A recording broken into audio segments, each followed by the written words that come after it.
Welcome back everyone to Dr. Christy Cares. I'm Dr. Christy Matuziak, and today I want to talk with you about acute injuries and pain. So there's a lot of different types of injuries that one can experience. I'm just going to touch on a couple here, but the big picture is always the same. So for instance, let's just take the example of a sprained ankle. Okay, you're running around on a soccer field, you're playing a game with your friends, and suddenly you hit the ground the wrong way, your ankle rolls, and you have that intense immediate pain. You can't put pressure on it, you can't stand, you can't walk.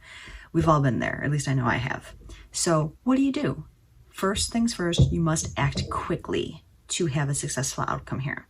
Doesn't always mean you need to go to the hospital. In some cases, one does. If it's a really severe sprain, you need to get splints or some kind of boot so that it can be completely immobilized. You may need to be off of it for some time, but depending on the severity of it, that might not be necessary. So there's the terminology I'm sure most of you have heard called PRICE. That means pressure, rest, ice, compression, and elevation. Those are the standard ways of treating a sprain or acute injury, for instance. Those are all still adequate. However, I'm going to encourage you to rethink the ice. Ice is palliative. It will make it numb and make it feel better temporarily.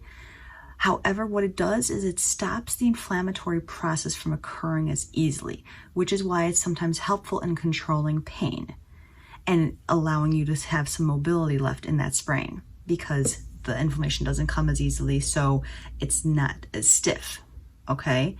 However, that might not be a good thing, because when inflammation comes to an area after an injury, it's meant to come there so that it can heal the affected tissue. And so if you slow that inflammation process from happening, it will eventually take you longer to heal in the long run. Just like reducing a fever sometimes makes your illness go on a little bit longer, because that fever comes up for a reason. Your body's really smart. So that fever comes up for a reason to kill that invader. And if you reduce that fever, it allows that invader to be present for a longer period of time. Same goes with icing an injury. It doesn't allow the inflammatory process to take place as naturally, therefore tends to slow healing a bit. Now, I've been there. I've iced an injury several times as well. It happens. We have to do what we have to do. But if you're in the category of it being like a grade 1 sprain or a small minor injury, it might not be necessary to use ice on something like that. You might want to let nature take its course so that the injury can be dealt with as quickly and efficiently as possible. So what are my recommendations for something like this? So there's something called Arnica montana. Okay, ARNICA Montana, just like the state. In 30C potency, this is a homeopathic remedy. Now, if you're not familiar with homeopathy, it's based on the premise that like cures like.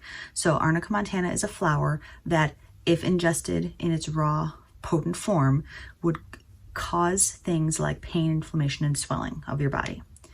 When infinitesimally diluted, literally take a dilution of that and dilute it again hundreds of times. Over time, you're left with an energetic frequency of that original substance that then allows your body to mount a response to those things so that you don't have that pain, inflammation, and swelling.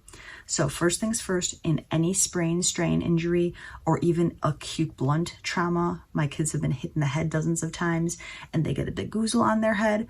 There's topical arnica that you can rub on these areas, on your ankle or on your head, wherever things may happen, or ingestible arnica. They come in little tiny pellets. You twist them out into the cap and put them under your tongue directly, and you let them dissolve there. Now, I'm not telling anyone to do this specifically. Once again, this is not a substitute for proper medical personalized care. These are just some general recommendations. Arnica, I found, has been incredibly powerful and helpful in treating acute injuries, as well as some other remedies. If you'd like some more specific information on those, one-on-one, I'd be happy to do that for you. So, but that's what I wanted to get out there today, because so many people don't know about the power of homeopathy and how the system works. Arnica helps reduce those things, but not in an artificial way like Advil or something would, okay? It allows your body to take its course naturally and fight the inflammation and actually heal it instead of suppress it. That's what I wanted to address today. Next week, we're going to actually talk about chronic pain and how that differs from acute pain. So once again, thanks for watching today. Dr. Christy Matuziak here with Dr. Christy Cares. If you liked, please subscribe and share. Wishing you a fantastic day and a healthy life.